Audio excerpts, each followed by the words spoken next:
So let's start by setting the scene. So we will talk about content websites, and for that we need to clarify what a content website is. So first off, a content website needs content. Like, that's actually the thing that people want to read. And on content websites, you usually have little interaction. Like, reading the content is the main service. And navigation happens via links. So when you go to a new page, you click on a menu somewhere, like it actually means there's a new HTML file or a new HTTP request. Here are some examples of content websites. So maybe you have some information, like a company website or a hobby website. You could have some documentation for APIs, for libraries, frameworks, for tools, maybe like a newspaper or like a blog. Or you can have like a shop. Even a shop is mostly static, like with some dynamic parts. And usually, for most websites, you have like a combination of all of these. So maybe you have a lot of information, a little bit of documentation, maybe you have a news section on your page, and then a simple shop integration. And technically, there are sort of like two ways to do it. And one is like the MPA style. That is sort of like the classical way of shipping HTML. And that's on the server. You have a lot of HTML files. And then you organize them based on a folder structure. And then this folder structure just gets served by the server. And this is a little bit different to the SPA style, that single page application, where you usually only have like one HTML file, and then all the other parts are dynamically loaded using JavaScript. And you take the first index HTML is basically taking over the full routing of the whole website. And to sort of get this out of the way, like MPA versus SPAs, both can produce amazing sites. So there's no need to battle. MPAs are usually a little bit easier to get right, especially when you look at the performance characteristics, because with an MPA you can have a new chance whenever you go to a new page, like you have a new chance of get the performance correct. So like if you have one page that's like totally slow, like other pages are not affected at all. Whereas in SPA, depending on how it's implemented, it could have an effect. But SPAs are like the king when it comes to high interactivity. So like if you want to build something like Figma, that's the only way. And also SPAs can give you this app feeling that you so like if you want to compete with a native app, like then an SPA is the way to go for now, because there's something in the work called the Shared Element Transition API, and that will hopefully also enable this smooth transitions between multiple HTML files, even if they are separate requests. And let's start building it. And we call it like 90s style. We will do it like really old school. So we just make a new folder. We put an index HTML file in there, and it looks something like this. So really, just some doc type and HTML. You put some body tag in there, and in the body you have the actual content. And in there we have a link that just goes to a different HTML file. So then we create this HTML file as well, and we add then some styles and JavaScript as needed, as much as we want. And this is our site. And all we need to do, like to get this live, is drop it somewhere. Drop it on the server. This is like from Netlify, and all you need to do is like take this folder, put it up. No processing, no anything, and it will be a live site that you can deploy and use. And this is basically how the web started, how the web worked from the beginning. It has HTML that provides the basic structure. And on top of that, you apply CSS to enable you to control the presentation, like in the formatting. And then you have like JavaScript. And JavaScript enables you to do different behaviors that are not baked into HTML and the browser itself. And then we enter the era of components. So with components, we could sort of like start with a wish list. What should components do? They should, of course, work in the browser, and ideally just the source directly. They should make maintainability like really good. They should instantly render. There should be no side effects, especially with CSS, and they should be configurable. And let's start with HTML components. Let's have this very simple example where we have like a header and then some buttons and a number. And we could say like that this part this enclosure, this could be seen as a component. And it could look something like this, where you have these parts, like these are the actual component. And as you can see, they're like in two separate places, and it's a lot of things you need to put into. So I would consider them more like conceptual components, because you need to do a lot of stuff yourself. And they usually start with having a wrapper div where you just apply a class. And then you, as a user, you need to put all the HTML yourself. And the same goes through for like styles in JavaScript if the component needs it. So some components might not need JavaScript, and you don't need to put it. And here's like the CSS file for that. And as you can see, like there's sort of like this convention that you need to start with the actual component name that you put, which is like counter. But if you by accident put something else in there, you could have affected other parts of your application. And the same goes for JavaScript. Like the JavaScript runs in the global context, so you need to sort of like first select your DOM node that you want to like put the logic on.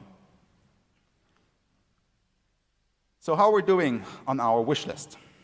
So the source works in the browser. That's simple, like it's just HTML, JavaScript, and CSS.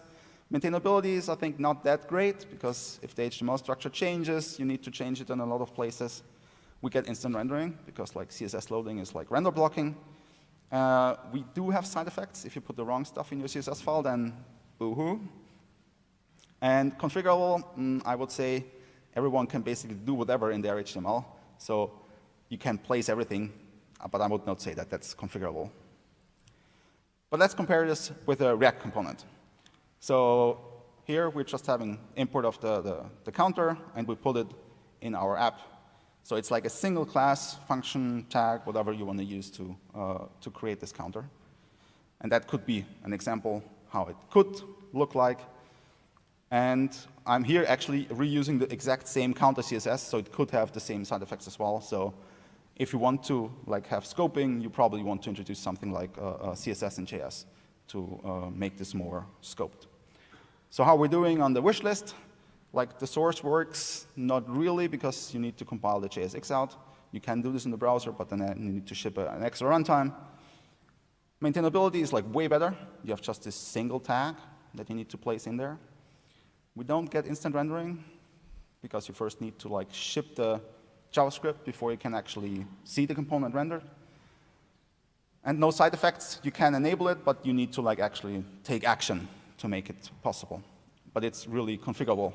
Like you have a nice API, you can put props on it, and that will be your public API. And now let's compare it with web components. So web components, like we heard before, like the exact same as a browser tag, so it's the exact same API. So that means like we have attributes and properties that go in, and we have like slots that can also go in, and we have events that go out. And as a user, what you need to do in order to use such a component, you basically just put the tag on HTML, and it's there. And in order to make sure that it's sort of like that the browser knows what he should put in there, you need to load the code for it. And that's a single script tag that you need to put in there. So like just 2 lines, and you get the same functionality. But now what is in this my counter file? Like how do you define it? And you start by extending HTML element, and then you need to sort of connect the actual tag name with your class. And that is with custom elements defined. And if we look a little more into detail what we will write in there, we see the first thing that's probably unfamiliar is like attach shadow. And that means we're now creating the shadow DOM that was explained already multiple times, but I will go really quickly over it, because I think this is one of the core parts that we need to know. So a shadow DOM, the thing is that the browser always had it. Like if we look at the video tag, I think it's the best example for a shadow DOM, it's always there. It uses it. It enables really full CSS encapsulation, like you cannot escape it, and it separates the DOM into light and shadow DOM. So here's like the video example. So this is basically, I think you probably are all familiar with this. Like you put a video tag, you put a source, and this will display the video for you with some controls. And it always felt a little bit like magic, like how can one tag do so much? And The answer is like that it really is more than just one tag. You have here this video tag, and then we have our source tag all the way bottom, at the bottom. And then all this in between, this is the user agent shadow root. And as you can see, there is like a lot of HTML that actually powers the internals of the video tag. And with Shadow DOM, you can build this, you can use the same technology to make your components. And this offers the true full CSS encapsulation. So I can have this example here. So if I have a style tag with an h1, and then an h1 that is in the body, and then I have a div, and inside of this div, I have another style that changes the background to a different color, and another h1, what will be the outcome? And if we sort of like follow the logical top to bottom rule of CSS, basically h1 will get the hot pink color, and it will apply to all h1s. And now what we're doing as different, so to say, is like all we do, we introduce a shadow root here. So like we have the same div, but now instead of like rendering the DOM into the same main DOM, we're rendering the DOM into the shadow root of this div. And now it changes, because now the h1 selection only applies to its own shadow DOM and not the rest of the page. So now we finally have our shadow DOM. Now we want to put something into our shadow DOM. And we do this with a shadow root append child, and then we clone a template. And what's in this template? Here, it's just some sort of like text that we want to put in there. And as we saw before, like we can actually now use very simple CSS selectors in our HTML, in our CSS to like map to the HTML. So it's like enables you to make simpler, smaller components and like do not need to worry about side effects of CSS. And then we can go a step further, and like this is sort of like then the data logic in the sense of that enables you to like actually press the buttons and update the actual HTML. And then finally, we need to register it with the actual tag name. So with that, we have a component that works the same as all the other components that we created today. And how we're doing. Like the source works in the browser as is. There's nothing you need to change. It's, I think, very maintainable because it's like it's the same public API as all the other DOM nodes have. We still don't have instant rendering because you need to wait until it's until the JavaScript is loaded and executed. And with Shadow DOM, we have no side effects because you can put whatever you want in your CSS and it will not affect outside of the component. And it's very configurable by using the DOM APIs. So why do we even use components? I think components are a very good mental model. At least for me personally, for me it's a very natural way of thinking how I want to arrange an application or how I want to arrange a page. It also enables us to encapsulate code really well, so we can keep all relevant code in the same location, and we can also test it in the same location, and because there are no side effects, like we can make sure that they are in a good state and we can maintain them. And with this, it will also enable us to like reuse code. So we can actually make a component that is used for by other people. And all they need to know is about the public API. And that enables, for example, things like an API that we can do complex API calls, and we just need to know the DOM basics. So are components the promised land? And maybe, but there are consequences. Because now, what we basically did, we have components that render only on the client. So that means the HTML that we ship may be completely different to what the browser actually renders. So that has implications for SEO or also like for rendering. And we have the HTML, and the components are completely separate. So like the initial HTML and the components are completely separate, which leads to the infamous white page or white section experience that we all don't like. So first, the shipped HTML. So here, this is what we ship actually as our request, as our response to our request. So we have our h1 and our my counter, really nice to write and really nice to ship, but the browser then actually renders something completely different.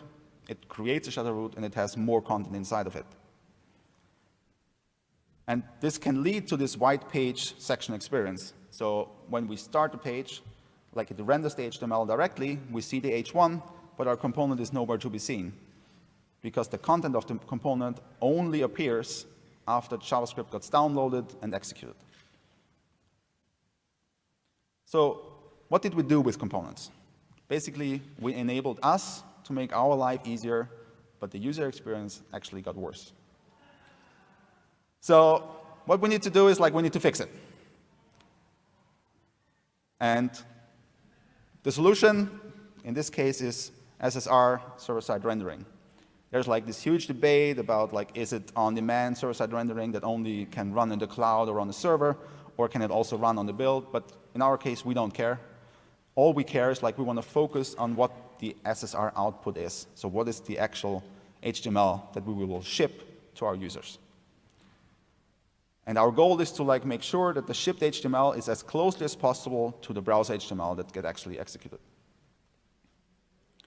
So how is this in React? I think in React, it's very nice because you basically can just render it. It's already fully declarative, and you have just HTML, and your stylings are sort of global, so you can just ship it as is. For web components, it's a little complicated because what the hell is this? How can you have a shadow root and send shadow root with HTML? And for that, we actually needed a new spec, which is called DSD, Declarative Shadow DOM. And Declarative Shadow DOM means you can create a shadow root without needing JavaScript. That's currently Chromium only, but there's a very small, simple polyfill available, and it's very straightforward because what it actually does, in order to introduce a shadow root, you create a template with shadow root open, and the content inside will then be turned into a shadow root on parse time. So when you send the above HTML to the browser will, while it parses from top to bottom the HTML, it will automatically convert this template tag into a shadow root and will attach the DOM nodes to the shadow root instead of the main DOM. So how can we make our component now using this? So in this case, we have our example. We can actually get rid of the JavaScript completely, and then we add this template with a shadow root inside of our shipped HTML. And with this shipped HTML, now we have basically, this is now our new response, and what we get is this. So what we forgot is that in the shadow DOM, we also need to include all of our styles. So now we have a shadow DOM, and we need to have the styling shipped for each shadow DOM as well. And that is also true if you have multiple components. So each component, or each shadow root actually, needs to always have access to the full CSS and the full HTML that it will contain if you ship it with HTML. And for CSS, that could be a lot. But there's no need to worry, because the transfer of HTML is usually compressed. And if you don't compress it, then please go now and enable it for your website, because it saves a lot of data anyways. And because it's compressed, it will remove all the duplications. So that works perfectly fine. And on top of that, browsers are really good at caching CSS text. So even if you have 100 components that use the same style tag, it will only parse the first time. And then for all the other times, it will reuse the same parse output instance to put into the shadow DOM. So there's no processing overhead if you ship it multiple times. So it's totally fine to do this. So now the question is, this is our component on its full glory, and how do we create this out of it? And I think for most of the part it's okay, especially the styles, you can just take it as is, and most of the HTML as well.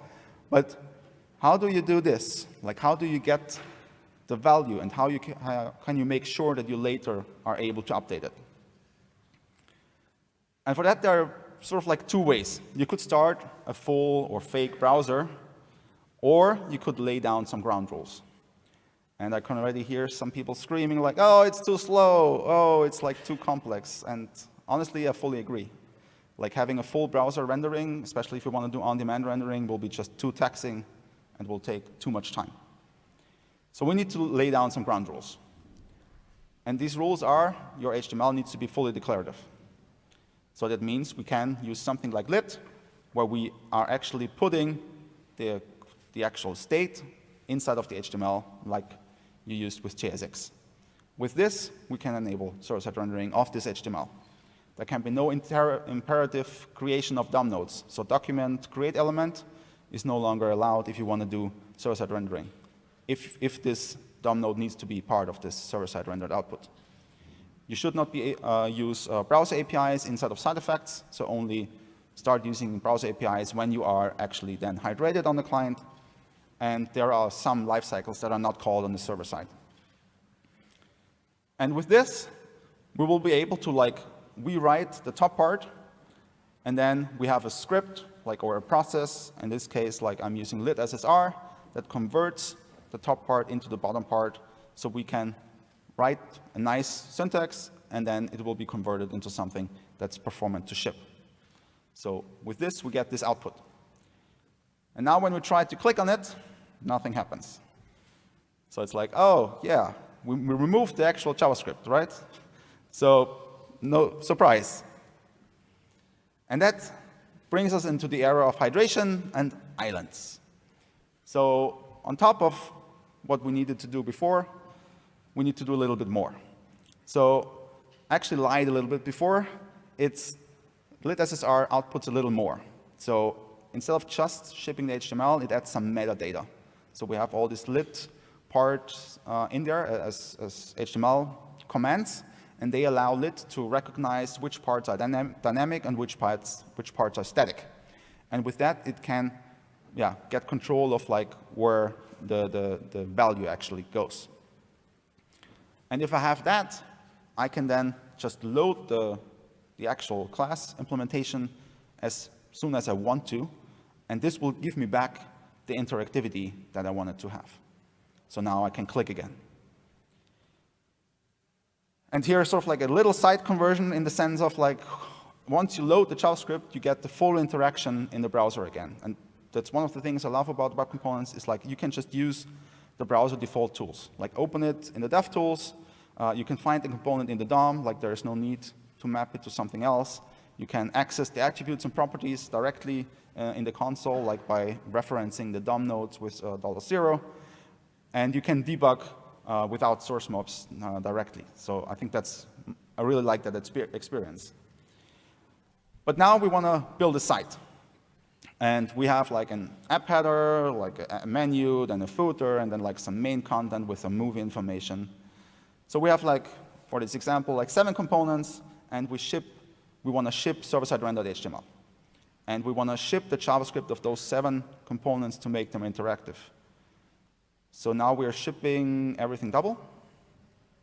So we have basically this in our HTML, we have a counter example.